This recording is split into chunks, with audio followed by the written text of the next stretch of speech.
Welcome to Synchronicity. Sorry this episode's a little bit late. It's a little tardy.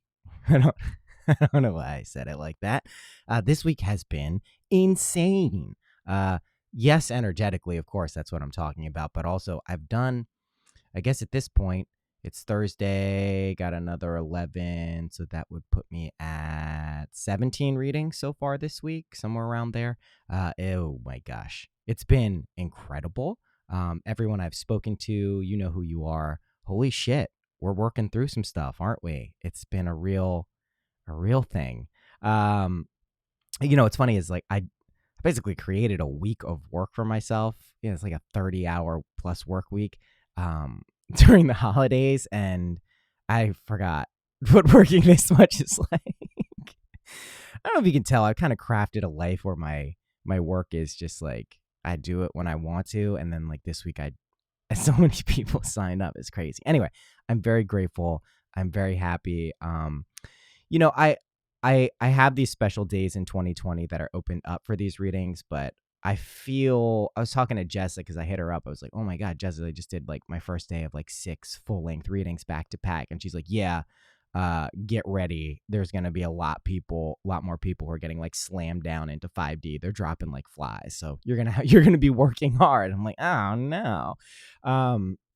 So yeah, that's going on. But like I said, I'm going to be doing in-persons in LA, and the Patreon, we're going to be doing group readings. There's going to be access for everyone. I got an angry email from someone who's like, hey man, you've been teasing this Christ consciousness stuff, and now you're going to only do it in the readings. I hope this isn't a sign of future things to come for the podcast. Like, bruh, this shit is free. I give you a free podcast. I could have held all this shit behind, gated it. It's good. People love this shit. I could have fucking made a book. I could have fucking made a course. I could have done all this shit and put it behind a paywall, and I don't.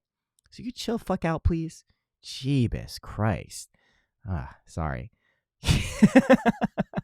It's just like, and I know as my profile continues to grow, I'm trying to figure out a way to not sound like a dick when I say that, but you're gonna get more people who are chafed at what you do. Whatever, it's all good. How you guys doing? I know it's fucking intense. We had this eclipse last night. We had the new moon in Capricorn. We got, oh man, it's just so much stuff. Gonna do a solo episode. I'll record it this weekend. It's gonna be on freedom, real freedom, because that's where I've been living, my friends, and it's fucking great. And I'd like you to be here with me too. So we'll do a solo cast on that. Today, though, my guest, I didn't even mention it. Jesus Christ, I'm all over the place. James McCrae, holy shit.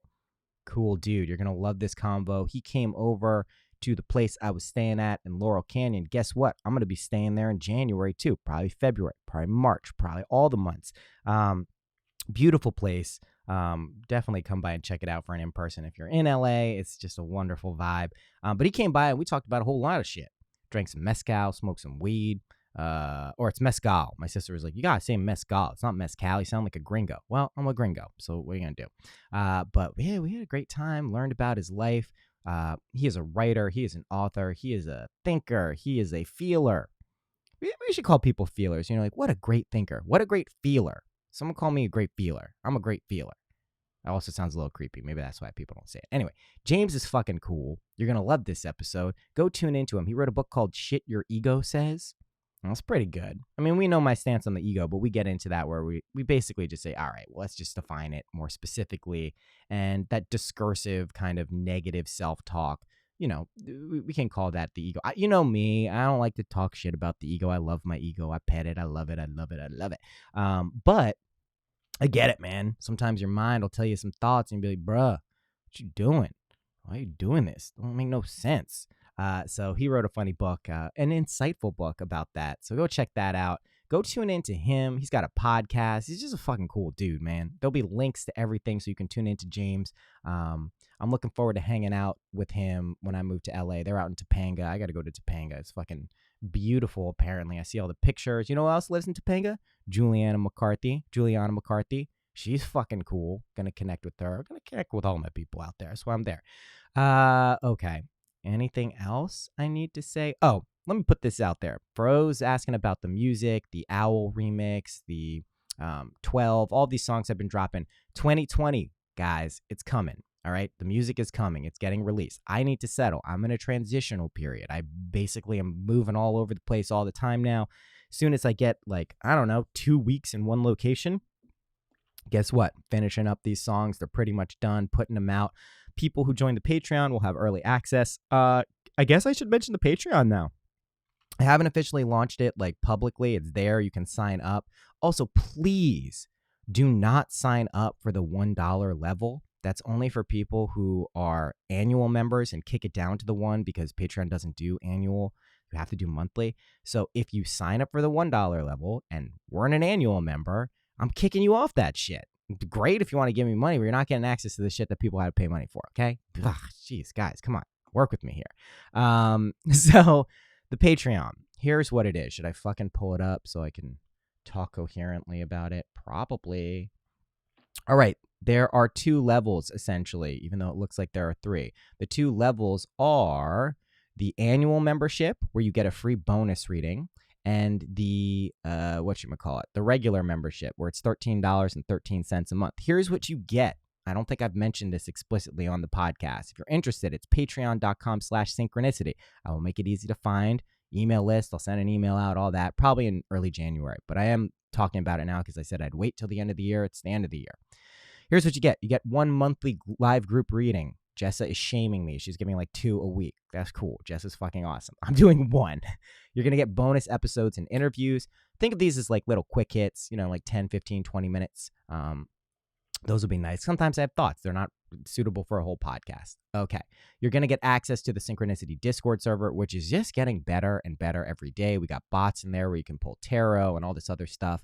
You're going to get early access to the music. This is what I was talking about. You will have a place where you can download all of the music, and then before it hits the streaming sites, you will know about it. And you'll be, yo, I got this shit. I got the hot track. If you're a DJ, that's going to be a good thing for you. Also, very important, you're going to get free entry to any Synchronicity live event. Live events are starting in 2020. They're going to be in LA and Brooklyn, but they'll probably be in some other places too.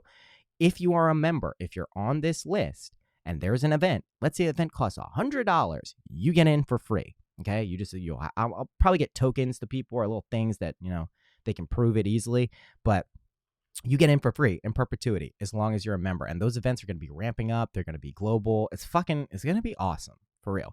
Okay, so that's what it is. And if you become an annual member, which just means you pay up front, you also get a 33-minute one-to-one astrology or tarot reading. So there's limited availability on that. I think I'm only going to do 20 a year, and I think we've already had 11. So there's 9 more spots for the annual. Otherwise, you're going to sign up the other way. So that's the Patreon. It's going to be cool. It's kicking off. The first reading is December 30th. That's Monday, I believe. So stay tuned for that. So yeah, that's the Patreon. It's going to be fucking cool. I just wish they do annual. Why can't you just do fucking annual membership? You got to take a cut after every month. That's really what it is. Come on, guys. Okay. Let's get to the episode. Rate and review this podcast. Share it with your friends. Share it with your fucking friends. What are you, selfish prick? Share this shit with your friends if it's helping you. I'm giving you some crazy techniques.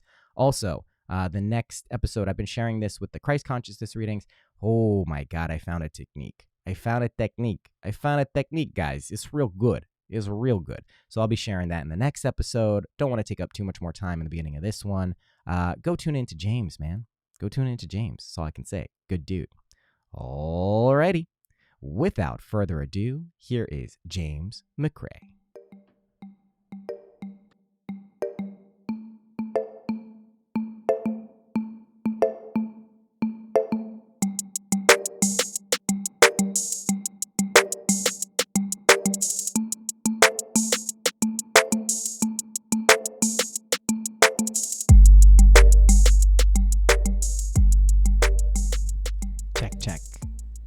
talk into your thing? Check 1 2.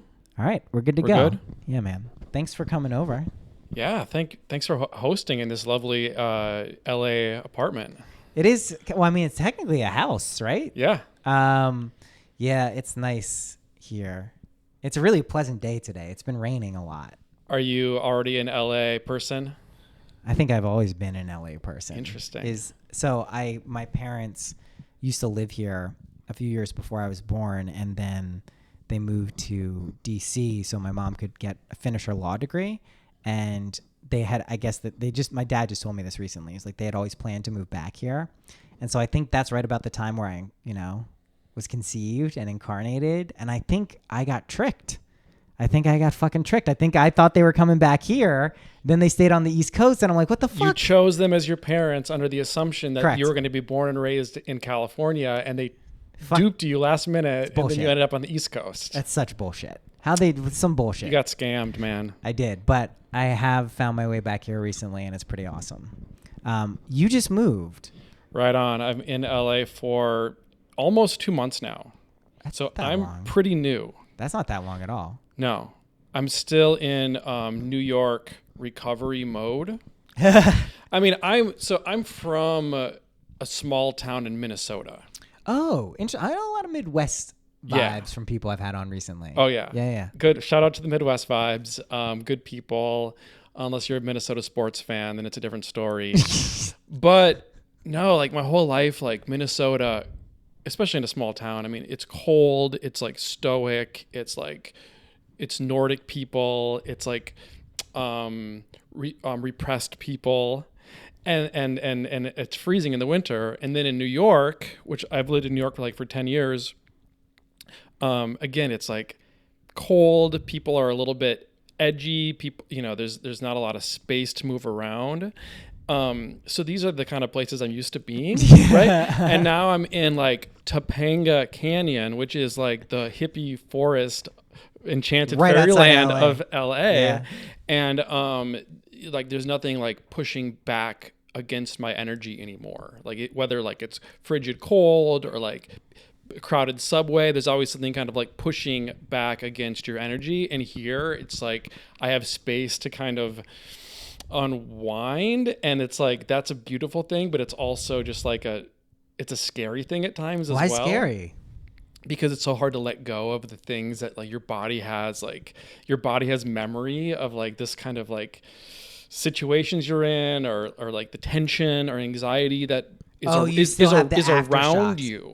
Oh. So I feel like I'm still in the process of purging New York, winter, Minnesota. I'm kind of like my body is in the process of letting these things go. Like I'm in some kind of energetic recovery. You have like energetic PTSD that you're working through. Exactly. Me and my girlfriend both. So we're both just kind of like being gentle to ourselves, like letting ourselves take our time, and just kind of like accepting the blessing of being like in California. It's really nice here. Yeah. It's I think what happens is there's this weird level of acceptance that people have to go through when they visit or move here or have extended stays here, where it's like, whoa, everything is really nice.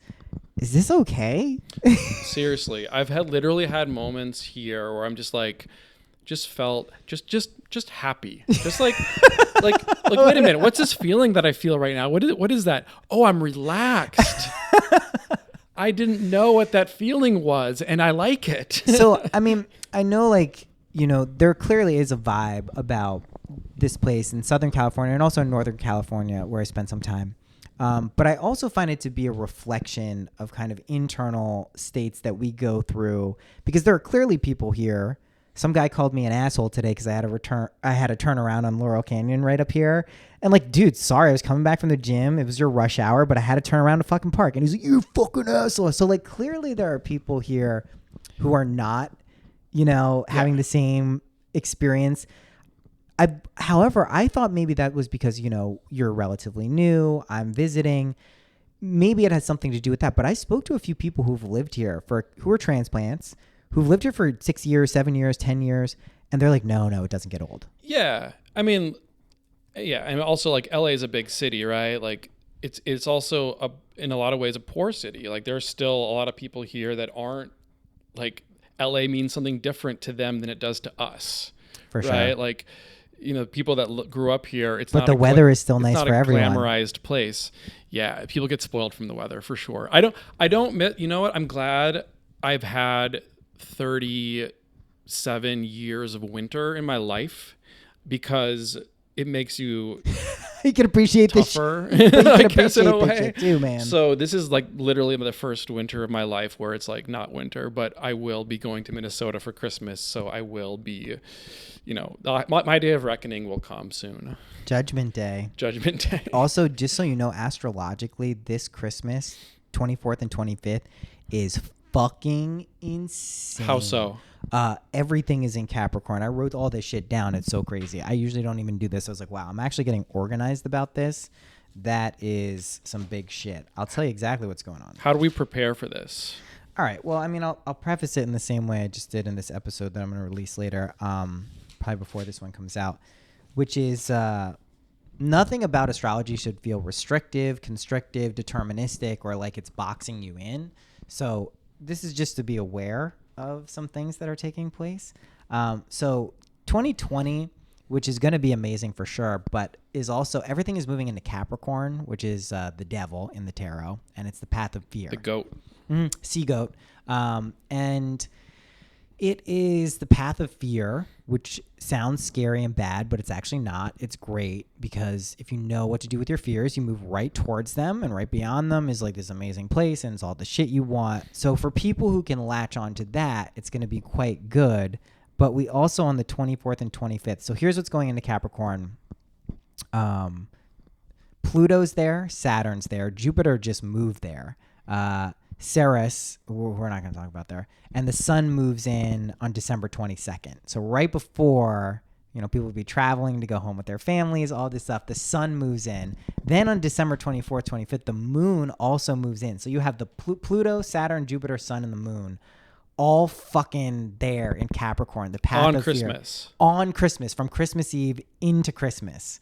And wow. Yeah, dude. So just get ready for the energy to come out there. I mean, this is going to be, for me, a lot of people who are with family who, regardless of where they are in the spectrum of understanding woo shit and weird stuff, like there will probably be some exchanges, and it's to the degree that we can handle it and, be skillful in our interactions that will determine how much we can ride this path of fear. But like, we're going to be challenged. But it's like one of those things where you want to be challenged because it shows you how fucking strong you can be. But yeah, energetically, 2020, like people are very excited because it's like cool, but it's also going to be like it's big time shit. It's like, yeah. So what is that, man? Like, I know, like, 2012, big year energetically for a lot of people. Are we like, is 2020 going to be like another big shift in global consciousness? Yes. And I think but I think sometimes people get a little too simplistic about like, it is going to be amazing, but the beginning part of 2020 until about March or April is going to be like really intense. It's not going to be necessarily like the good, smooth, easy. There's going to be not restrictions, but basically all this expansiveness that we've had, particularly over the last year, is going to need to be grounded in reality, not in a restrictive way, but it's like tangibly allowing those imaginal acts and dreams to unfold in this world. And that is a different game than imagining expansive, amazing, big fucking things for yourself. It's a different energy. So it took me legitimately 2-3 days. God, it's not that long. So Jupiter just moved into Capricorn. It was in Sagittarius, and that's that expansiveness. When Jupiter moves into Capricorn, it's known as the fall for Sagittarius, but it basically means that we have to start bringing in that Zeus-like boon-giving energy into this world. Right. So like shit gets real. Shit gets real. Like shit's like, oh, it's great that Noah's talking about imagination. It's great that there's all these things, but we need to now take that imagination out of the ether and like actually build it. Yeah. And so what's interesting to me is like I noticed this with the stuff which I never would have done before, but on Instagram I was like, I did this imaginal thing last week where it was like the lottery tickets. I was like, do the lottery, play the lottery and see what happens. And I was like, that'll be interesting. And it's been a barrage of people every day sending me their winnings with lottery tickets. That's an example of Jupiter in Capricorn.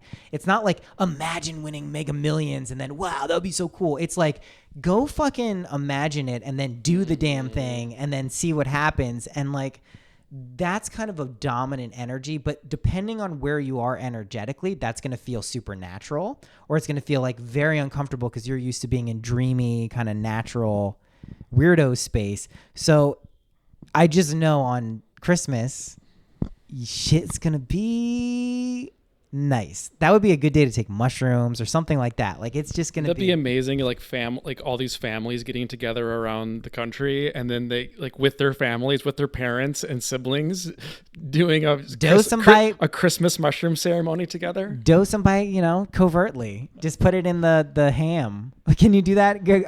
Dose the ham, glaze the ham in acid. I have a friend that does. She helps to facilitate mushroom ceremonies in Jamaica. And she is planning one. She tries to get people to bring their parents to the retreats with them. I would not. And now she's trying to get an entire retreat of just children with their, not children, but like adults with their parents. And I can't imagine anything more terrifying, but also something with more potency for transformation than that. If you have, yeah, it's true. I mean, you would see your parents as true. Their true selves, and for them to see you as your true self, and like let go of these like definitions of parent and like son. I think you can. I think it would be hard. I think you can do it without psychedelics. I think the thing about psychedelics is you probably would see a more raw, authentic version, which I don't know if I like some of the constructs we've placed with parents and the mystery. Well, like, I do believe fundamentally that everyone is you pushed out. It's I really do believe that to my core. But I also find it to be fun to have these distinctions between people like James and Noah, Noah and my mom, Noah and my dad. And so some aspects of psychedelics, mushrooms in particular, which are very difficult to kind of pin down, I don't know if I want to. No, I wouldn't want to do it. But at the same time, like, I think about how much trauma people tend to carry over from their family. Like, the best parents in the world, like, you can be the best, you can try your hardest as a parent, do a great job. You're still passing on some type of psychological, trauma to a degree to your. I've already done it. Kids. I've already done it, and my kids aren't even that old. And it's not. I'm not even upset about it. It's just like it happens. Right. Exactly. And everyone deals with that. It's all good. But like then to heal that through like a mushroom ceremony, I don't know. I feel like my kids could do mushrooms with me and heal it because I'm cool as fuck. But I feel like also if someone was like, yo, go take mushrooms. Maybe acid. I could take acid with my parents. I'd be more comfortable doing that. Mushrooms to me is just little tricksters, and they could just get you going real weird. And I don't know if I want to be in that space with my parents in either way, myself or them. I kind of trust myself, but like, oh boy, you don't want to see your parents a blubbering mess confronting their inner demons that they've never found before because they're in the relationship with their children.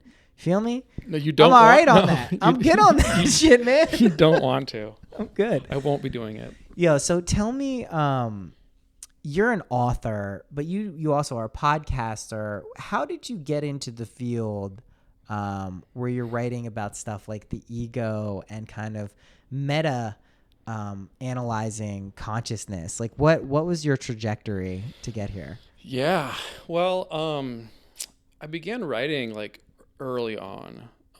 I started writing poetry when I was like 13 or 14, and I was just drawn to it. Like I just found like poetry books around the house. My mom always had books around the house, everything from like the Constitution to Rilke's poetry to like the Constitution. Yeah. Cool. Or like anything like Plato or that's cool, man. Or new thought authors like like Napoleon Hill and all that stuff. Or Napoleon Hill. did you find Neville Goddard earlier? I don't know if I saw Neville Goddard or not. I might have probably didn't discovered Neville exist. Goddard later. I don't think he existed until 10 You think years there was ago. a timeline that he jumped in at? Uh-huh. Oh, I that's do. funny. I never heard about this Yeah. fucking dude. Mitch Horowitz never heard about him until Barry Zito said him. Yeah, that's interesting. Fuck, I never heard about this dude. I heard about a lot of shit. I was like you. I read.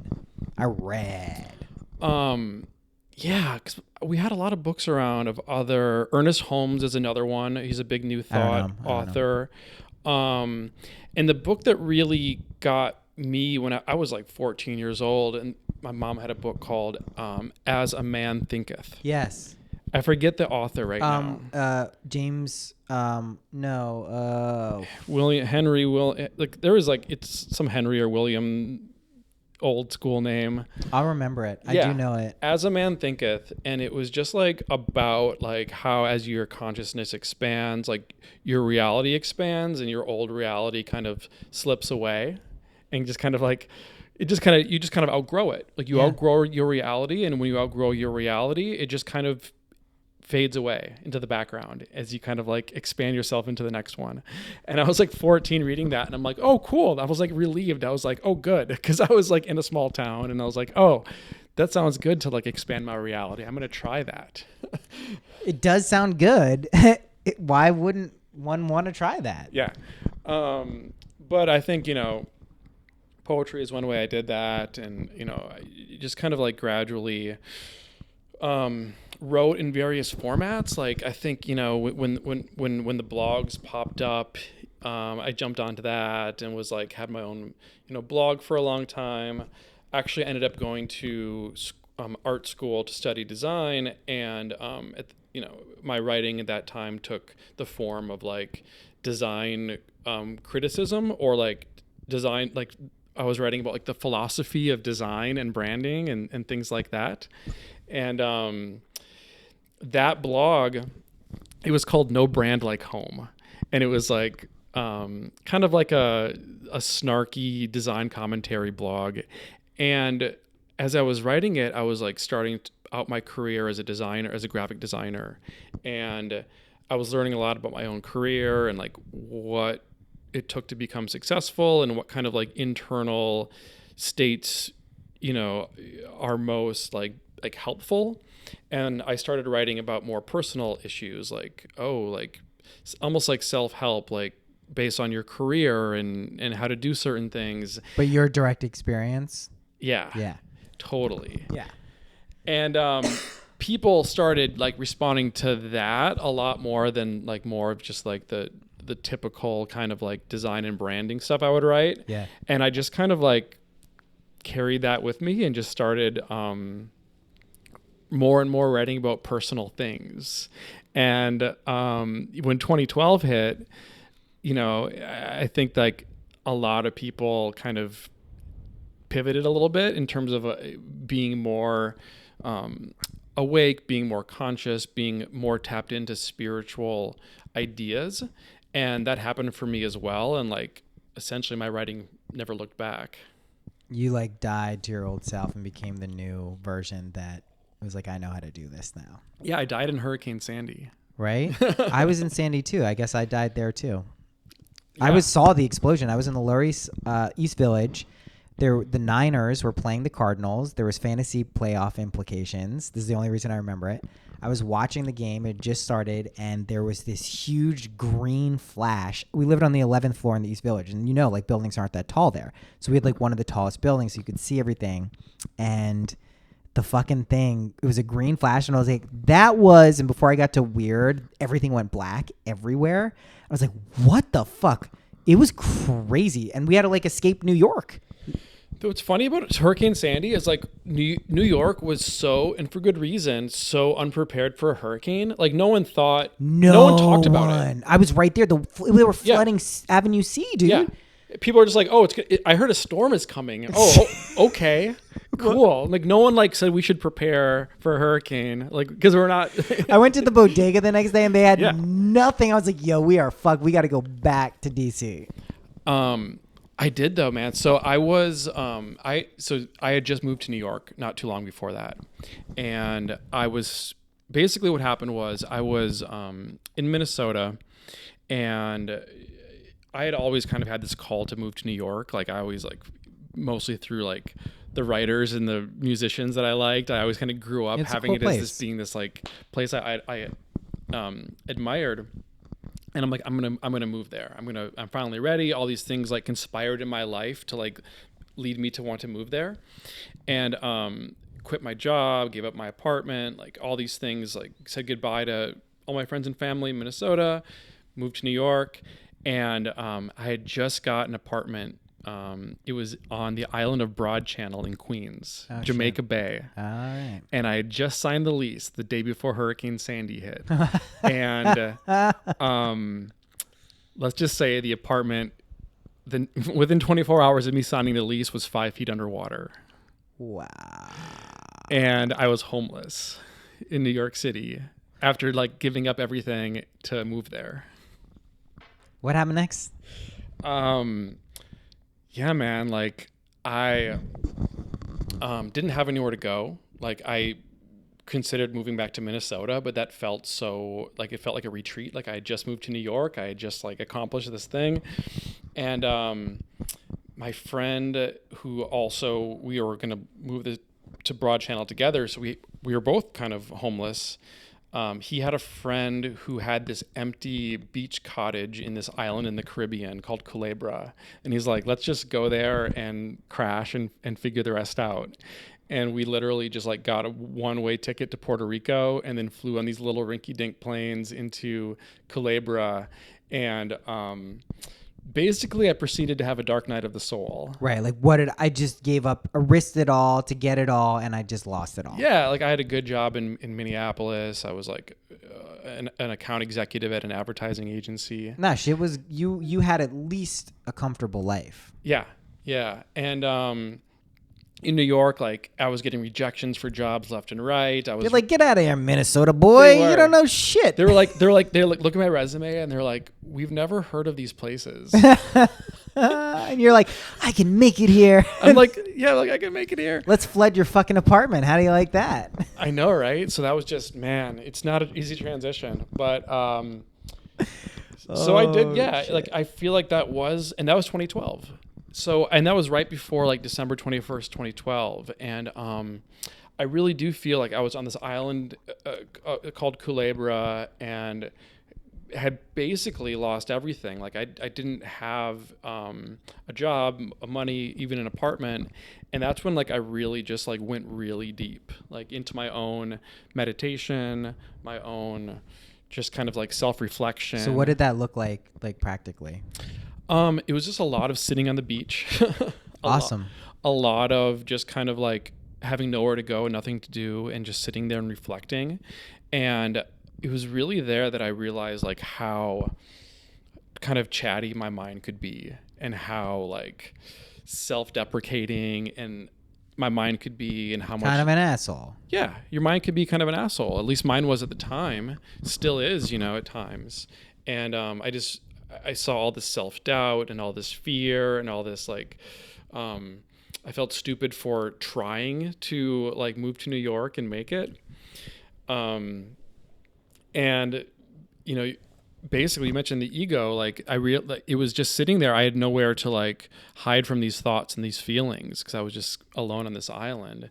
So it really came to the point where I was sitting with it long enough where I kind of recognized like this was just a reflection of my own ego. These fears and these doubts weren't in fact they were only as real as I made them.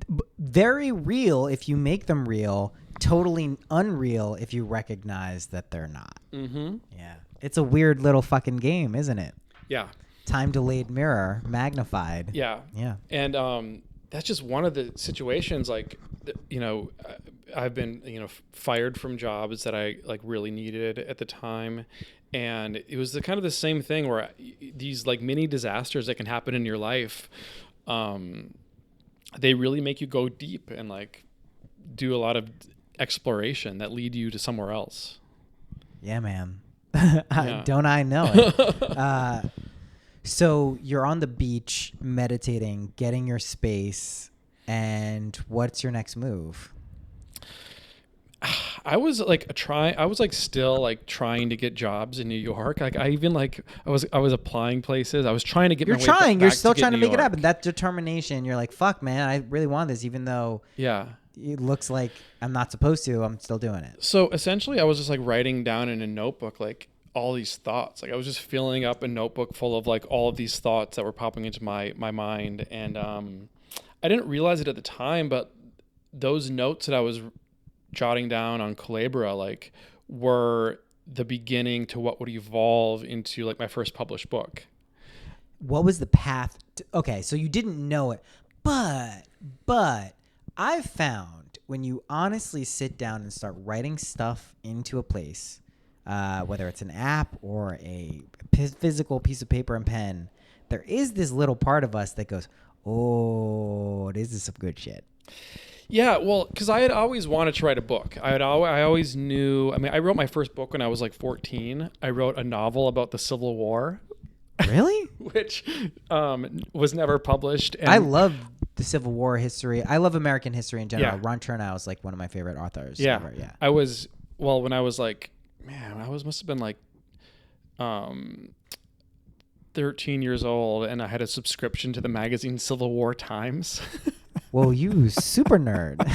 That's some next level shit. I was, man, because I think my dad had a friend who was kind of an historian, and he was also like a Civil War reenactor, and he would actually get roles in Civil War movies as an extra. So I would see his movies as a kid, and it was kind of like, oh, it became this like interesting idea of like the Civil War, which coincidentally, side note, the first time I ever took LSD was on the Gettysburg battlefield. Oh, how'd that happen? I mean, I guess you took some LSD on. That's how it happened. But like, Yeah, did you man. go there with the plan My to take girlfriend at the acid? time, we both, on our first date, we nerded out over the Civil War. We both kind of like, were a little like history. I was from the North, she was from the South. We both just kind of like thought it was an interesting topic. And for her birthday, I got her, a cabin in Gettysburg. And she surprised me on the way by saying she had LSD. Oh, shit. So we took LSD in the cabin, and we realized like it was a really small cabin. What a crazy fucking place to take LSD. Yeah, but we did it in this really small cabin, and it was constricting, and there was a lot of noise outside, and we're like, this is my first time taking it, and I didn't. And she's like, this is fucking Gettysburg. and she's like, in this little cabin. But then I'm like, let's go to the battlefield, and she's like, well, but we just took LSD. I'm like, yeah, but how long does it take to kick in? And she's like, 20 minutes. And I'm like, we're 20 minutes away from the battlefield. So we get in the car, and I proceed to drive to the Gettysburg battlefield. When did it kick in? About halfway on the drive. On the drive, yeah. That sounds right. That sounds right. But we got there safe, and we laid out on the battlefield and just proceeded to have hours of an LSD experience. What was that at like? Gettysburg? What was that Dude, like? I saw, and I'm not one who sees like paranormal things. I was going to say, you have to see fucking paranormal I'm not things one, like I've never seen ghosts. I've never seen aliens. I don't feel energy necessarily. So you but think? I literally saw, I remembered I had a recurring dream when I was a kid of myself running down a hill in a battle. And I was waving the flag. I didn't have a weapon. I was waving a flag. What uniform are you wearing? It's kind of hazy, you know. I like to You think can it just was say like you fought for the South. It's no, okay. No, just kidding. It was a navy blue. But I had this recurring dream, and it was funny because I kind of saw that dream playing out before me when I was on this particular hill called Little Round Top, which was like this pivotal hill in the Civil War. I'm a big. I've heard Grant. I get it, man. Yeah, man. And I was up there, and I literally kind of saw soldiers charging. One of the most brutal fucking. Wow. It was pretty wild, man. I was gonna say like, so we had some mezcal here before. Mezcal, I've realized, really allows you to talk to past lives and dead people pretty easily. I don't know how to describe it exactly. It just, for me at least. And right when you were talking about Gettysburg, I'm like, he took LSD there. That means he definitely saw some past life or dead people shit. You can't not, man. Yeah. You don't end up in Gettysburg. No one ends up in Gettysburg taking LSD by accident. Yeah. No one does that shit. I bet you could tell everyone you met for the rest of your life. Every single person, just like a weirdo, run up and be like, yo, I took LSD at Gettysburg. And no one would be like, oh, yeah, me too. It was my first and only time taking LSD. Oh, you've only taken it once since then? I've microdosed. It's not the same. But I've never taken a big dose. Herculean, you were going to call it? I was going to say heroic. Heroic. Herculean. Shout out is Terrence better. McKenna.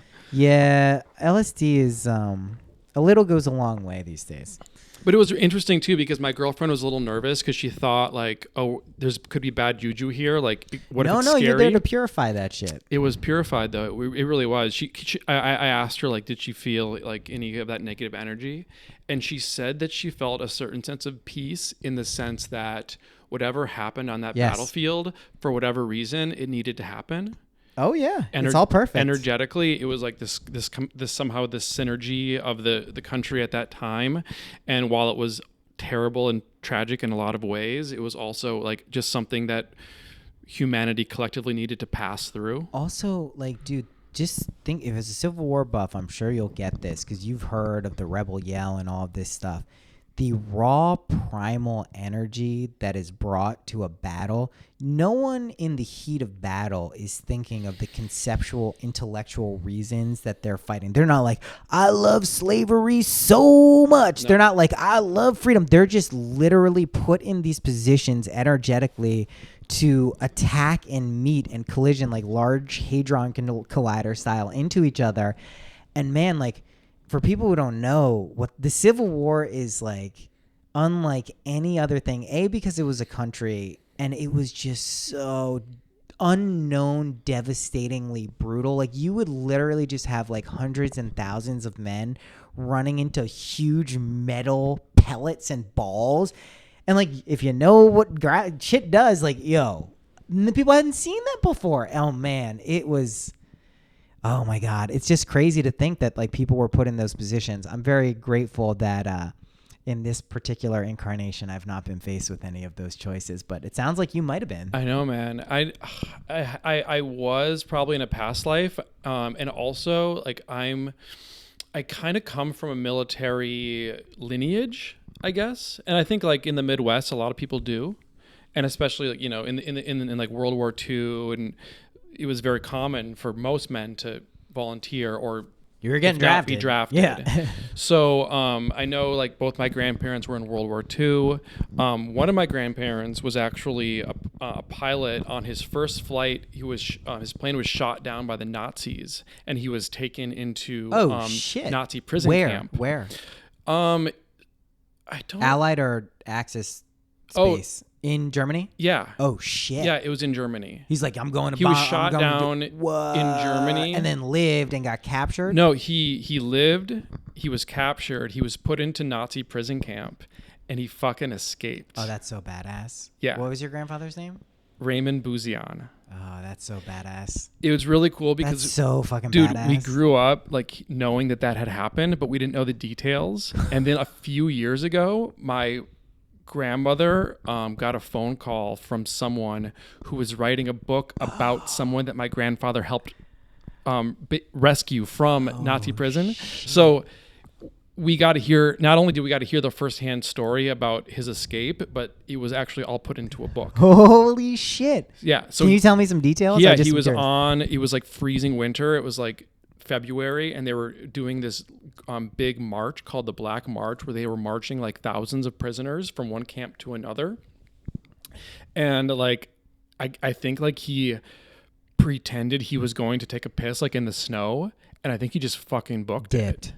Yeah, he just fucking he helped someone else escape, and the two of them just like fucking ran from this march, and I don't know if they were followed or not, or if they were like slick enough to just like run, but they wandered they're in the motherfucking middle the German of nowhere. wilderness in the winter for days, and they eventually stumbled across a very small encampment of Russians.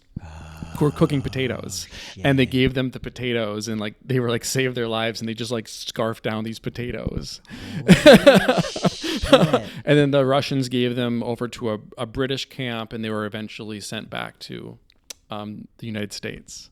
Holy shit. Yeah. And that's why you're here. That's why I'm here. Yeah. That's literally why you are here. Yeah. In this earthly incarnation. Because I just by the skin of my teeth. Wow.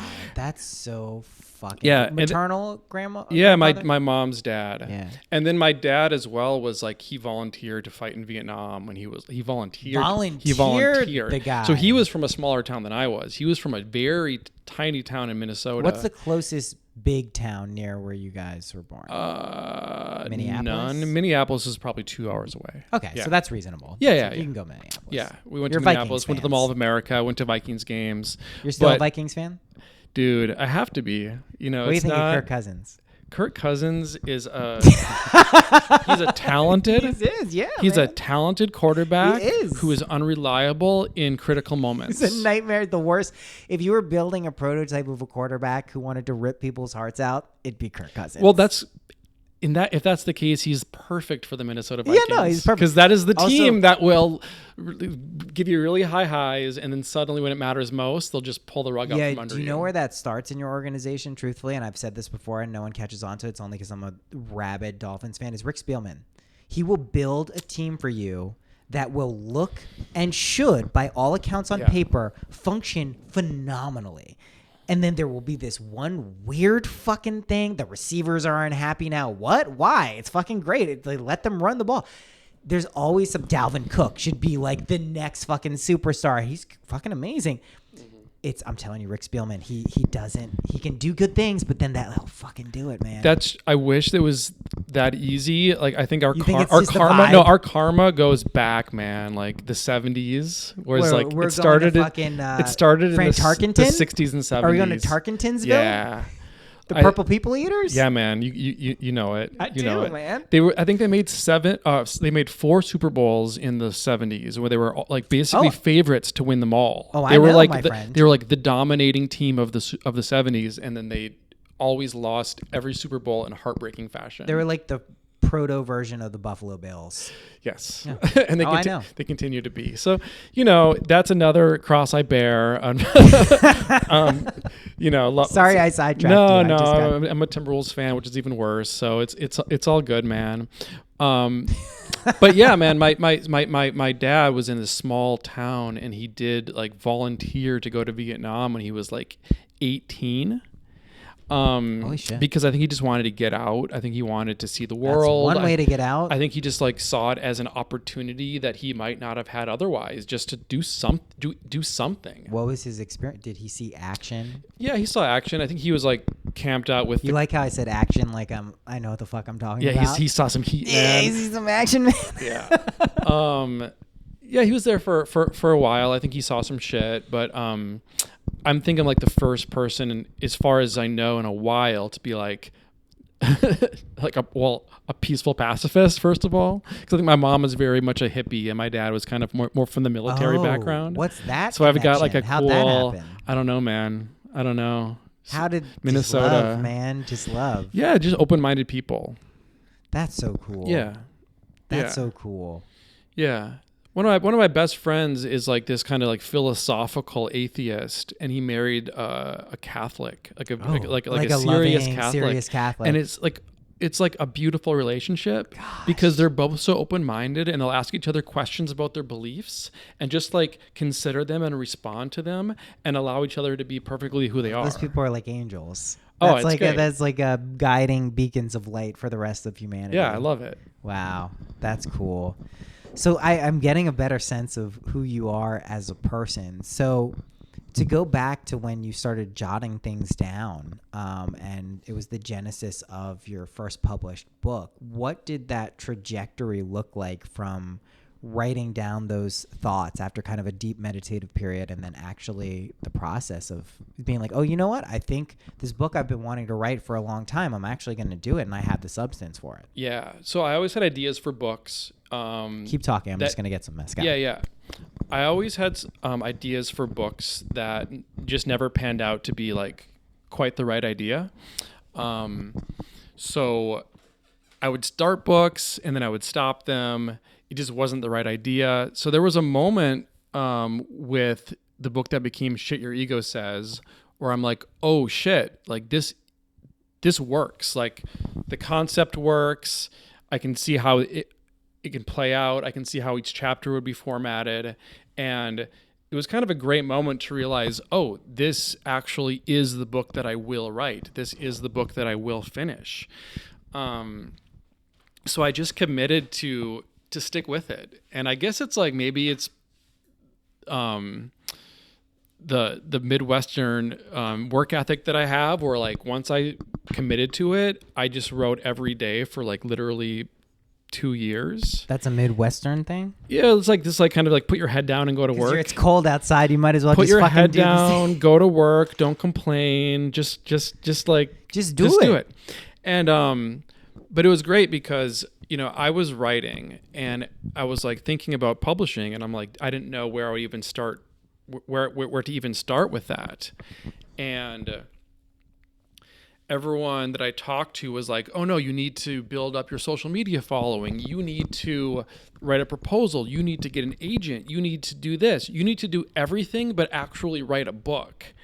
And to me, that like didn't ring true. Like, I'm like, if I'm going to write a book, the best way to write a book is to write a book, not to do all these other things to build an audience. Oh yeah, that's the worst advice. Every publisher, by the way, who gives aspiring writers tells them that. All of my friends who have published works literally had the platform and stuff and belief that they were going to write it before it's such a ridiculous way of going about it. Right. So I said, like, no, that doesn't work for me. Like, I need to actually write the book. So I made a deal with the universe, and I said, okay, here's the deal, universe. I have a very important job to write this book. This is what I'm being asked to do. This is what I need to complete. Your job is to get it out there. Your job is to find a path for this book to You get do the heavy published. lifting. I'll just do what I'm supposed to do. You figure this shit out. Exactly. So I made a deal, and I lived up to my end of the deal, and luckily the universe lived up to its end of the deal as well. Basically, like, I had a friend who knew I was writing it, and like I had put together this little proposal, and my friend like somehow ended up meeting, he was like visiting the UK, and he ended up meeting like someone in the UK that worked for Hay House. And Good old Louis Hay. Yeah, God bless Louise Hay.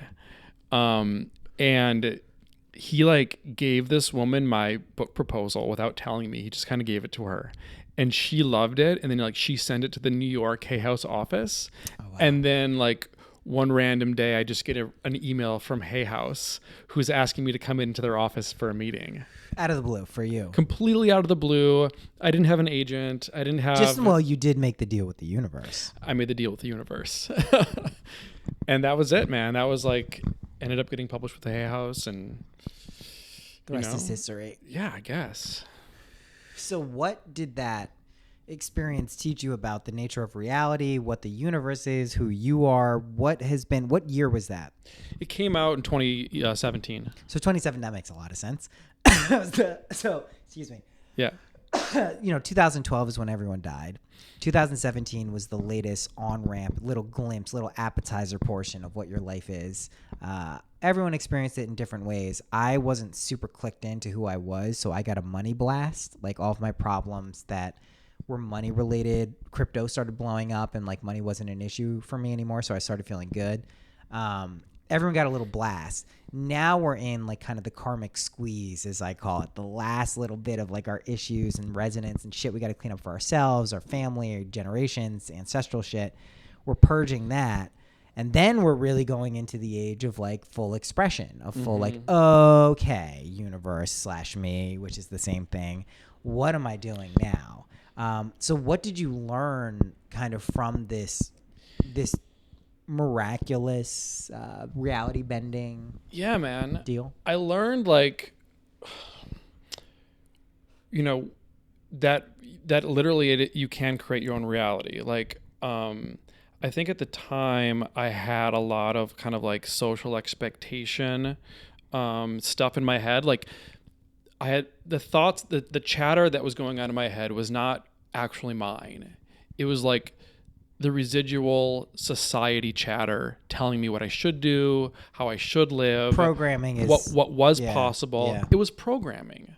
It's like the ego, I think, is like maybe not like even the true self. It's just like the echo of the programming that is in our society. We got to get into this. I think ego to me, and I know your book is called, ego to me it's like God. It's like universe. It's like source. Mm-hmm. It's something that is such a nebulous word at this point that a lot of discursive thought gets pinned on it. Like, just so we're on the same page, like my conception of, I love my ego. Like, I love it. And we're best buddies. And it goes out and gets things from me. And I know how to keep it in check. And it's not running my life. However, I think what I refer to as my ego is not what most people refer to as their ego, which is this kind of like negative, programmatic, self kind of doubting, threshold guardian laden things where you start taking it seriously, which to me is, I think it's okay. Like, that's why I think your book is good, because like you're actually pointing out that it's just like shit. It's just like not a big deal. Well, one thing, so what I learned through all the interviews I've done since the book came out is that, so I don't even like to talk about ego anymore, because of course not. I realized that everyone has their own definition of That's what it what I'm is. saying. It's such a hard word to pin down because everyone just interprets it how they will. Ask 10 different people in a room. Yeah. You will guaranteed get 10 completely. Some of those answers will be opposite, polar opposites. Yeah, for sure. So I describe it in Shit Your Ego Says as your reactive attached mind. Got it. So it's kind of like maybe like the lizard brain. It's like maybe more of a primitive amygdala-based fear response. Fear response, exactly. It's like it's not, in my definition, able to be creative or proactive. It just kind of reacts to what's happening on a kind of survival or fear-based mentality. So that's what I think that I was living in, and that's just like not me. That's most people kind of react to the society that they're in. They respond to things. They don't realize that they have like the creative consciousness to actually create and define reality on their own terms. So that's what I learned through the whole sequence. First of all, I didn't want to become homeless after Hurricane Sandy. I thought that was a bad thing. My ego was telling me to be afraid, that this sucks, that this is the worst thing that's ever happened to me. I'm an idiot. But that was just my ego. Like, in fact, it was opening up a door for me. Your old life was literally crumbling before you, because Totally. How could it not if you were going to make a transition into a new version of you? It was grace that was allowing me to slip into Isn't that amazing? A new reality. Isn't it amazing that when you can actually, this is real alchemy, this is the Philosopher's Stone, is when shit around you is going haywire and chaotic. Even in the moment, or even if it's after the fact, recognize that as grace. You are set for life. Mm-hmm. For real, though. Yeah. For real, though. And I think I learned, like, that's exactly right. Like, the only job we really have is to monitor our own kind of feelings and emotions, because from there, everything else is being born from that. Right. So like right now, like my only job that I have for myself at this moment in time is to feel good.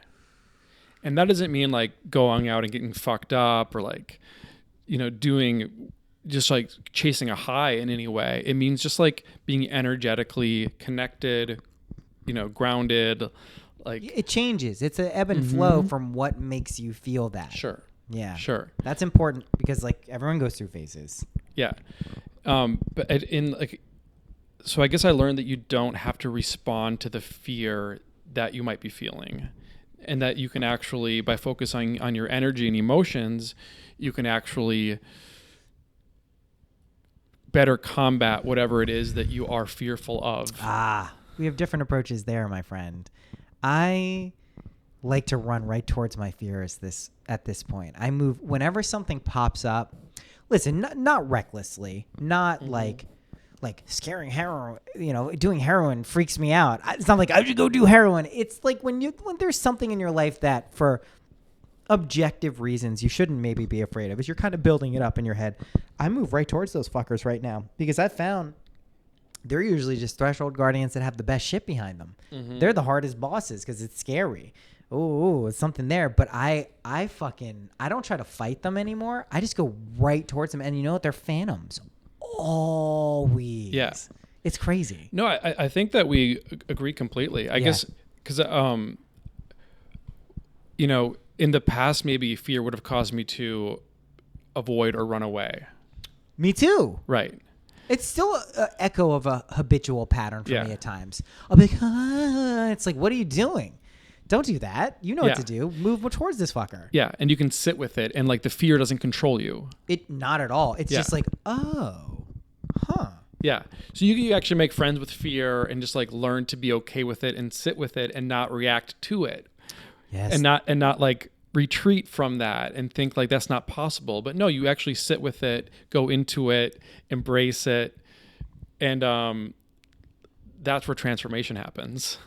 This is this weird thing with fear is as I've appropriated states of fearlessness, I stabilized actually not being afraid of anything for a few months. And then I started getting a little afraid of things again. And I was like, oh, real fearlessness isn't never feeling fear like some weirdo. It's knowing what the correct response to fear is. Yeah.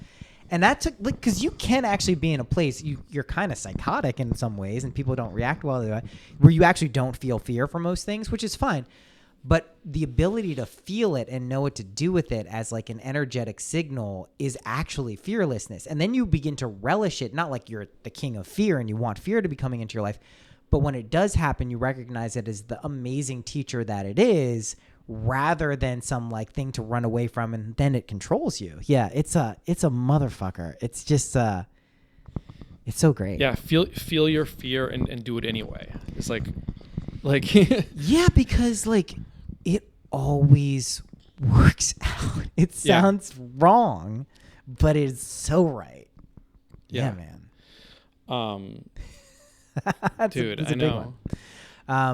Okay, so you've watched this kind of process unfold for yourself where as you've pursued what you know to be true, you have this retrospective ability to gain the insight that grace is actually propelling you. Even this is this kind of, I've been reading this Tufti, the priestess stuff. There's this thing where she writes... is that part of reality transurfing? Yeah, it's the next one. Yeah. It's pretty... She's like the BDSM version of reality trans. She's like just yelling at you. She's like the dom. She's like, you fucking snails, you suck at shit. And it's like, but so she's the book is written through a character's voice. Yeah. Okay. Tafty, I think it's pronounced, but it's good. And I forgot what I was talking about. The mezcal hit me. It's in my Amazon shopping cart, so I'm gonna read it. I have a at some PDF point. if you want. I just PDF it. I put it on Apple Books. I just do that, and like people should buy it if they like it. When I'm done reading it, I'm only like 80% of the way through. What was the connection I was making with Tufti? She talks about so much stuff. What were we talking about? We're talking about fear. What's the biggest takeaway from that book that you've had in general, Jesus though? Christ, so many. It's all the imaginal stuff just said in a different way, so that's been nice. This idea that I really like from her now is this importance idea, that to the degree that we attach importance to something, it can actually serve as kind of like a resistance mechanism. At least that's what I've taken away from it. And it does feel accurate. And it's not that we don't have awareness of big things or big transformations that are happening in our lives. It's just if we get too caught up in how big of a deal it is and we're like, whoa, that's such a big deal, it can start to control us. So if you can drop through or modulate your level of importance, that idea has really stuck with me because it's also just like a stone's throw away from recognizing you control your emotional, psychological, mental, spiritual state at all times. And that to me is the goal with all this. Like, if anything I read or talk to someone about, if it feels like the power is being given to something else or not being placed firmly in the person's hand or soul or whatever it is, that just sounds wrong to me. And that can look like a million different things. That can look like someone telling you something, you discovering it on your own. It's irrelevant. But if it feels like you have to believe in something outside of yourself as like the basis of whatever is how shit works, that's wrong. So Tufti, she just basically is yelling at people for the first 2/3 of the book, like saying like, you're snails, you're fucking idiots, like you don't know what's going on, like let me tell you how to bend reality, you idiots. I like the tone of it. There's something about it that's just Does funny. she use the word sheeple at any point? Snails is what she calls Snails. people. Snails. She calls everyone snails. She says if you become illumined and you control the goal scene and the script of your life, you become a firefly amongst snails, which then is naturally illuminating. But the goal is to make sure that this doesn't become kind of an ego inflating or like I'm better than you type of thing. It's just like recognizing how reality works and using it benevolently. Do you think this is like something that everyone, like literally everyone, is waking up to? Like you talked about the transitions from since 2012, and like those resonate with me. Do you think that's happening with everyone, or is it like just like a few people going through this process? I think there are waves like in the ocean, and I think some waves are bigger than others, and I think some are not, and I think some people like to just swim in the waves and ride them. Some people like to boogie board, some people like to surf, and depending on the size of the wave, that's going to be more smooth depending on your preference. I think there are some waves that are happening now. One will be around Christmas too, where if one were even slightly predisposed to catch a wave, it will not be very difficult. And I do think there are a select group of people. This is where my Hamiltonian hierarchical aristocratic spirituality comes in. It does appear to me that there are a select group of people who are comfortable swimming, boogie boarding, surfing, stunting, doing all the types of wave riding and choosing how to create waves, becoming a wave machine, all of these things. I'm most interested in showing people or discussing that they're always the select group of people. Like they're always the people who have the ability to completely not only ride the wave, but select the wave, create the wave, because that's really what's going on. It's nothing more complicated than that. Although that's kind of complicated. It's really just, so yeah, no, I don't think everyone is waking up all at once, because I think there are some people who are like, you know what, this reality it's not sufficiently fucked up for me to jump off this train. And what's weird though is a lot of people who are trying to cling to like what I would call old reality in a lot of ways is it's not comfortable for them. No one's loving that. No one's like, oh yeah. Like, let me cling to like logical reality fully. Like their lives are getting fucked up. So like, at least what I see out there. And so that again is an invitation. It's just like everyone creates their own reality. That sounds wrong and scary and bad and also kind of exciting, but it is true. And if you play around with it and empirically test this shit, it proves itself to be true. Don't take my word for it. Don't take your word for it. Don't, take two guys making deals with the universe and imagining things. Test this shit out yourself. See if it starts to happen. And if it starts to happen, recognize it's not you or me on the podcast talking about it. It's you imagining it. You recognizing, making deals with some deeper part of yourself that literally creates everything we experience here. This is like it's such a dream. I just had like an image of an avalanche. Yeah. So it's like an avalanche starts very small, right? There's just like a little tremor, a little snow fall here, and then it picks up and picks up and picks up, and before you know it, it's like a full scale avalanche. It's like the internet and technology are allowing kind of like an avalanche of consciousness to happen right now. Yeah. Like at one point, like maybe like Neville Goddard was like 1 in a million. Or like 1 in a billion. It's not like that. And then that happened, and then suddenly else someone read him or read someone else, and then Ram Dass happened, and then Timothy Leary happened, and then Alan Watts happened, and then now Noah Lambert's happening, and everyone else is happening. And there's like the more people that this is like touching, the more people they spread it to. It's and a then fractal. it becomes more and more normal, and it just escalates into the where it's avalanching across of all of society. So that's actually what's happening, and it's a fractal. And if you understand fractals, you know that the fractal just repeats itself, but at its essence, it's just the same shape over and over again. So if you understand that, even as it expands into something ever more complex and wider, it's still innately the same thing it was. And so that's quite literally what's happening. I think the goal is for most people now, as we're in this transitional period, at least what I feel like my role is, and I'm pretty comfortable in saying this now, I'm really owning it, is just to show people that it's actually kind of fun. It's fun. It's playful. It doesn't need to be this fucking crazy fucking apocalyptic doomsday scenario waking up to how reality actually is. It's amazingly liberating. It has to be fun, right? Or that's the whole It doesn't point, have to feel good, though. It doesn't have to be, because people can come to this realization, go nuts, and become a homeless person and scream it from the streets. So it doesn't have to be. It's just that the sense of community, the sense of someone saying, hey, have you had some weird thoughts lately? Have you had some weird experiences? Guess what? You're not alone. Not only is it normal, it's actually like a blueprint for you waking yourself up. That helps enough people to be cohesive enough to be like, oh, fuck, thank God. And I get these emails and all the communications all the time. So like there will be points in the day, especially when energy gets super heavy and it's just collective shit. And I've learned it's me transmuting a lot of other stuff that isn't even me, you know, that's just kind of, oh shit, I opened myself up to it, where I'll be like, oh man, like, this is a day. Like, this is some heavy shit today. And then I'll be like, you know, like maybe I'm not doubting myself, but just like succumbing to it ever so slightly. And then I'll look on Instagram or I'll check my email and it'll be someone being like, my shit was so bad. I found your podcast. You've changed my fucking life. And I'm like, oh, okay, like, fuck. That's all I need is a little boost to be like, okay, there's some collective awareness of what's going on. So I love this. There's this quote. I think it's by Nietzsche, and it's I would never trust a God that doesn't dance.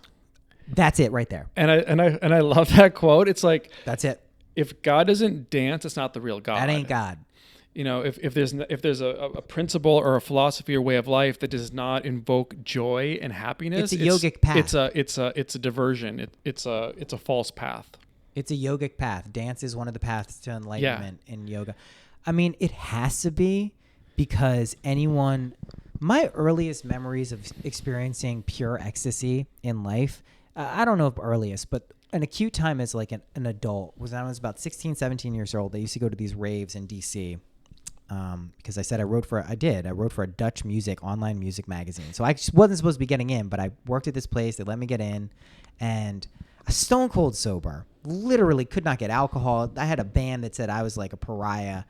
I fucking would dance to electronic music for 12 hours from like 8 p.m. to 8 a.m. in the morning. And I was the highest I've ever been in my life doing that. And I was like, there is some other shit going on here. And I think for a long time I thought it was the music, and it is partially the music, but it's innately in us as people, that experience and that feeling. And if we perceive it through music and dancing, that's wonderful. And it absolutely, like, I don't trust shit that isn't funny. I don't trust shit that isn't light. I don't trust shit that isn't joyful and fun and cool. And I also don't trust shit that's overly saccharine. I don't trust shit that's like all love and light and peace all the time, because I've experienced enough in my life to know that ain't it. That's not the whole thing of duality. From a non-dual standpoint, even fucked up shit is great. So it's like there's this interplay of energies that I think we wake up to over time that allow us to see the truth in something like dance is a real barometer for validity. And laughter. Yeah. Just like how much genuine bodily enjoyment are you feeling on a day-to-day basis? Like, that's a measure of spiritual progress, I think, is like, if you have that and balance, you did it. Yeah. Congrats. Yeah. You did it. If you are feeling great and balanced and seeing the signs of balance around you, you did it. Yeah. Growing up, like I went to like these, small town Minnesota Christian churches. And I guess my church wasn't so bad. Like, people did actually dance in the aisles, and it was almost the equivalent of like a hippie Southern Baptist church in the middle of small town Minnesota. But in general around me, like a lot of Lutheran and Catholics And there's just this heaviness and this overly serious approach to spirituality, where it almost came across as a burden to the people who were It's the worst. doing that. They It's weren't the worst. happy. They weren't like joyfully experiencing God. They You were saw doing the duty. you saw the Kanye shit, right? I saw the Kanye shit. Okay. I did the last Sunday service before we went to the prisons. Holy shit. Dude, yeah, that was like one of the best concerts of my life. Yo, people. So, I mean, my take on it was this. You're the only people I know who has actually been to them. You saw Nebuchadnezzar too. I want to talk about that a little bit. Yeah. But I went there. You know, they made us wait 2-3 hours before we could get in. Even at the appointed time, we get in, and the Francis and the Lights was the first person, and I really liked the recent song he did, Take Me to the Light. It's just a good song. So I was like, oh, this is cool. It's a very beautiful kind of stage they have, right? The flowers and it's really nice. And then, you know, it really starts to kick off. They have these opening acts, but then the choir comes out, and oh my God, holy Dude, pure shit. joy. Like I've never- the music is just an expression of pure joy. Oh my God. And you see Kanye the whole time just bopping his Yeah. head. It's so nuts. It was funny. He was on stage with like Joel Osteen doing. Oh, the big you had Joel Osteen. We had another preacher guy. No, he wasn't there, but Kanye went down to Houston to visit Joel Osteen's super church, mega church, like Mega church, huge yeah. football stadium. And I don't watch Joel Osteen. I don't know much about him. I know he's like incredibly wealthy Some people for like a man him. of God. Yeah. But what Kanye said to him is like, Joel, you get a lot of flack, and you know, I want to push back against that, because what you're doing is you're showing people how good God really is.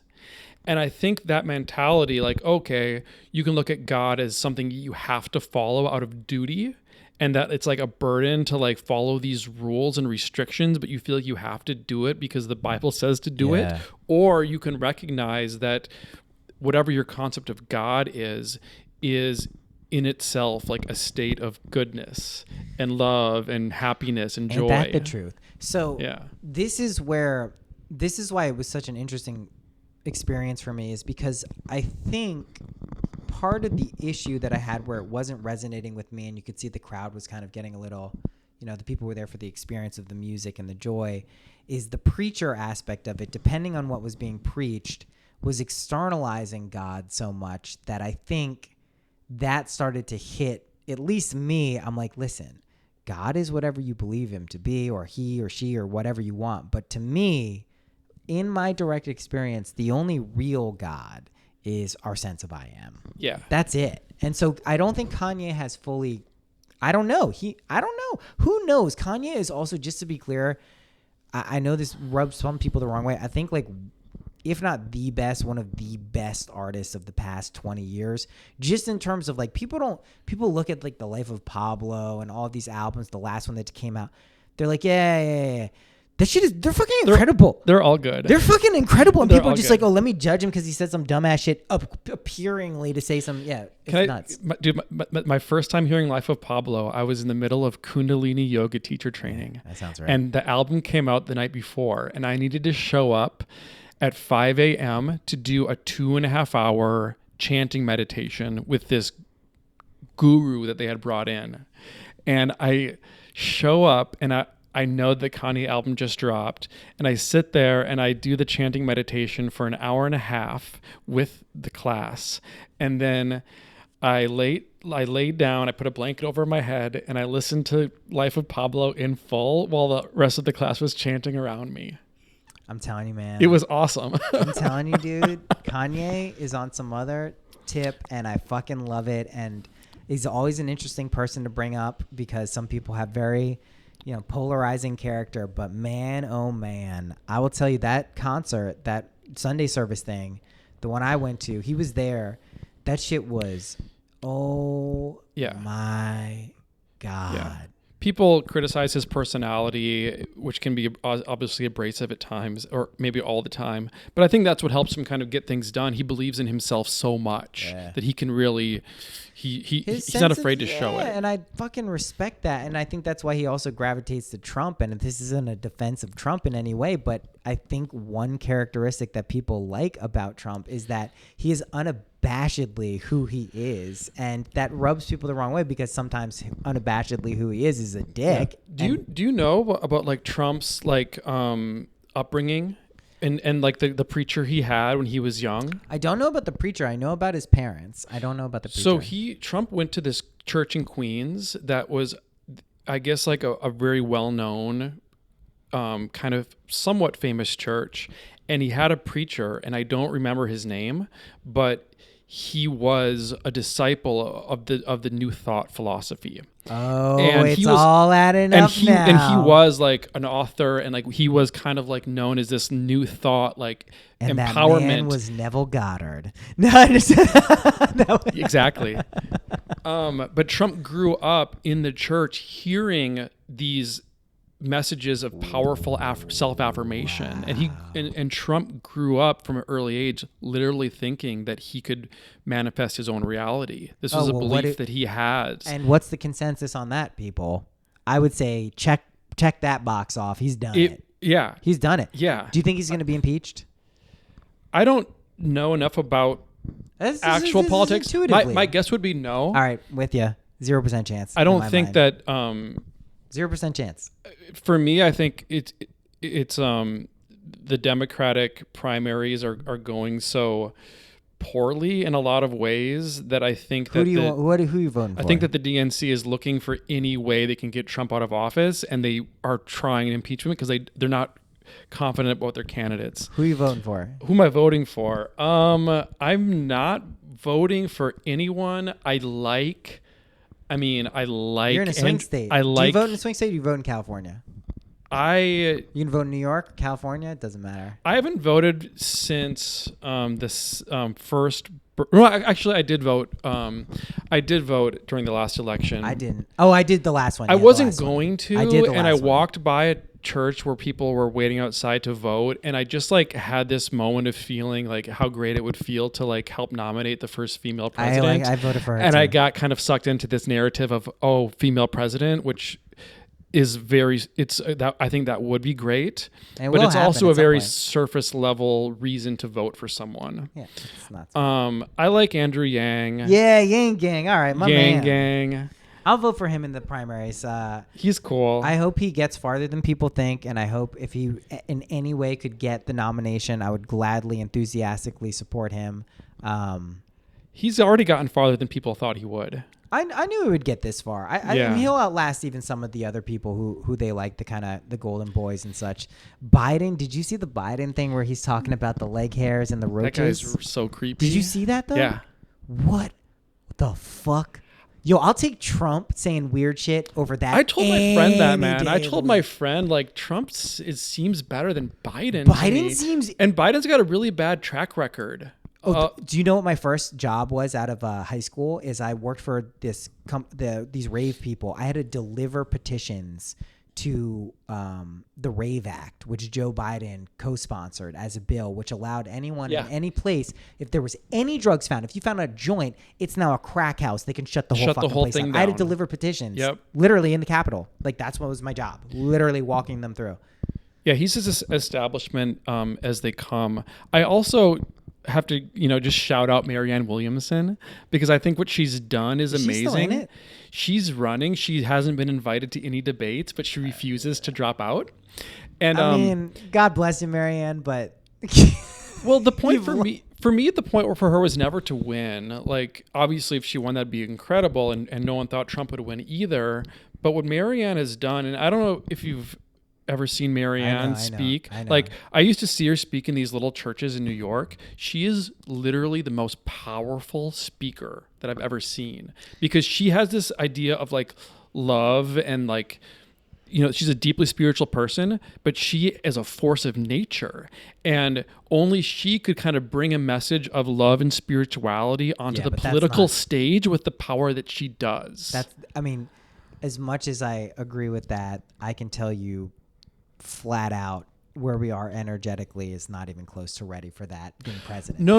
And for me, that wasn't even like she's going to be president. It was like a platform to get her to put a little crack in the windshield to like put this message into a forum where it wouldn't necessarily go otherwise. I don't know how much she would like to hear this, but I think Marianne is going to be a forerunner of someone who eventually does what she's doing, but in a better way. And I think that's probably why she's still in the race. And the truth is she shouldn't be, because no one knows she's is at this point. She's not fundraising like the other people. I like Marianne a lot. I also worked in this field enough to, know some things about a lot of people. And I think Marianne is doing a really good job of getting her message out, which I think one is ultimately of love and unity. But I think it's interesting how people's conceptions of self also are reflected. Like wanting to be president, let's just be very clear about this. We're talking about ego, and anyway, however we define it. You got to have a massive fucking ego to think you're president of the United States. And it's nothing that there's wrong with that. I used to judge people like, oh, bro, these people want to be president. What's the matter with them? It's totally fine. But like, you really got to be like, yo, I could be anything. I'm going to be president. Yeah. That's all. Couldn't you think that your message was so important that you just felt like, I feel like Marianne almost is like, this message is too important for it not to be part of the conversation, and I happen to be the one who's going to deliver it. I think that is a noble cause, but also recognizing that maybe you're, 16 years ahead and trying to set up the stage for the next person. But that, I think if that's what she's doing, I respect it. And I think no matter what, that's what she's doing. I again, a lot of this stuff is based on, stuff that isn't public information. And she's not a bad person in any way, shape, or form. But I do know that, like, this, you have to remember she has some hard edges around her. There's for sure. some hard edges. Also, something to keep in mind, I don't talk about this publicly a lot, but the generation of teachers before, let's say, the past 10, 15 years came from a time where if you were speaking about this stuff, you were probably one of only very few. There certainly wasn't an established industry that would allow you to have an income reliably. So there's this very different perspective on how this world works related to spirituality, capitalism, governance. And I know this where I used to judge people based on what I thought, they're just being kind of dicks. They're kind of being assholes. And it's not that. It's just that there was a different playing field for a lot of this stuff 20 years ago, 30 years ago. And I don't know. I don't know how many people who want to be president right now, this goes for all of the candidates, Biden, they haven't recognized that they're probably stewards more than the star. Now, that depends on where you are in history. There's nothing about age that is involved here at all. It's a mentality of how to be a star. And if it is fixated on being the person, the only person, the chances of you succeeding with that mentality is less likely. But just to be clear, back when like Biden was, vice president, even then, that's what you needed. You needed to be the fucking head honcho to do it. So it's a weird time to try to be president. The hierarchy is starting to flatten a little bit, right? Where still a hierarchy, but definitely flat. It's a hierarchy. I mean, you listen to Jordan Peterson, there'll always be hierarchies. There will be. But that's fine. But the idea is, first of all, there shouldn't be one president. The idea of there's one single person that has that much power. And there's not. There's not. And they don't have that much power. Does Trump really have unilateral? No, He's getting of course challenged not. at fucking Of course 1 not. to 2 branches of but government. even to exalt any one person to say you are the leader of the free world. Oh, you don't believe in philosopher kings? See, we might differ here. Yes. Well, here's the deal, though. How does a philosopher king get their power? Is it through like government control, No. or is it through like? But they're still a philosopher who they are. King. They're still a philosopher king. You could argue that musicians and artists and all these other types of people are in their own way philosopher kings of their domains, which I would too. Right. But as an actual form of governance, do we believe in like a King Solomon? Do we believe in, some type of wise? So there's this great, I don't know who said this. There's this great quote, something like, if a king cannot walk freely amongst his people, he's not really king. So it's like some philosopher kings, so to speak, like some people just give their power to willingly because they recognize that this person's great. I trust them. They're loving. They mean well. Like I trust this person, and I'm going to, give upon him a certain sense of esteem. But whereas a president in this corrupt system, in a corrupt Congress, in a corrupt Senate, these people aren't kind of like their power doesn't come freely from being truly earned from the goodwill of the people. It's more of a sense of control that's forced down upon people. So, You know what I mean? Like an artist, people are like, I love this artist. They're giving so much to the world. I just want to be a fan. I'm going to follow them. I'm going to look up to them. I see. But whereas a president's like a top-down, tyrannical sense of power. And I think that's something that I think the politics needs to shift away from. I think it is. I also think about how much we impose our own beliefs on these politicians and people who have mass consciousness. Like, as much as I would like to believe Mitch McConnell is just like a total horrible human being who's corrupting the ethics and principles of government at times, I don't think that. B, if we believe that imagination creates reality and we have strong imaginations, our belief that he's doing that would quite literally create it for him. Right. And then we're ultimately responsible for that. And that's why I think that as fucked up as some of these systems are, we don't have to.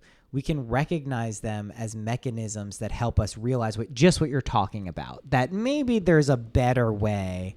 I don't know. These are interesting questions. I mean, I do think it can't be all that complicated to, over time, shift our current models to something much more sustainable, ethical, and just better. Yeah, I'm kind of ready just to kind of walk away from politics, like energetically and consciously, like not really follow it at all anymore, because I think it really is a puppet show that gets power from our attention. Like everything, right? And we give it. But I think we can make more of an impact in the world by focusing on ourselves, our relationships, our own communities. I think that's where our efforts and our energy is better put, rather than following the news cycle to every new scandal and drama, because it's all just perpetuated for eyeballs, just to like suck your attention and suck your energy. And it's like, when you just kind of extract yourself from that and just decide to live your life with the people that are around you and try to make an impact in your own community. Yeah. I just think that's like a better way to change the system than trying to kind of like combat it from the inside. Yeah, man. I'm with it. James, this has been a really fun conversation. Yeah, man. I ended with 3 questions and then one open-ended one. What's your favorite color? I'm a big fan of like black and whites, like monochromatics. I like that. Yeah. What is your favorite number? Gotta say 7. Cool. What's your favorite animal? I'm a big fan of wolves. Ooh, I like it. I like it a lot. And last question, what's a practical tip that's helped you in your life that you could share with people listening? Probably just try to live within their bodies as much as possible. Getting out of the head and into the body, noticing how you feel, whether that's through breathing, conscious breathing techniques, meditation, yoga, exercise. As much as you can get out of your own head and into the actual feeling of your body. I think the body has all types of wisdom that the conscious mind doesn't have access to. I love it. James, thank you for coming over, man. Thanks, Noah. Thanks for coming to LA. Yeah.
Thanks for listening to that episode, guys. Hope you enjoyed it. Tune in to James. There are links all over this episode page on the website, on the podcast notes, all the stuff. Easy to find, easy to do. Last chance, I think. No, there'll be one more episode where I say, hey, guys, if you want a reading, I suggest signing up now before 2020 because my prices are going up. At soon, I know I can feel it. Every time I raise the prices, there's going to be people like, fuck this guy. Why is it? If you do a reading with me, you'll know why I'm raising my prices. You know why. Okay, that's it. Next week, I will have an episode for you. It's going to be a good one. It's about becoming free. Oh, God. It's so good to be free, guys. It's so good. Wait till you know what's really cool about being free? Wait till you meet other free people and you're also free. Watch those connections. Oh, so good. All right, that's it. I will see you next week. Until then, happy imagining.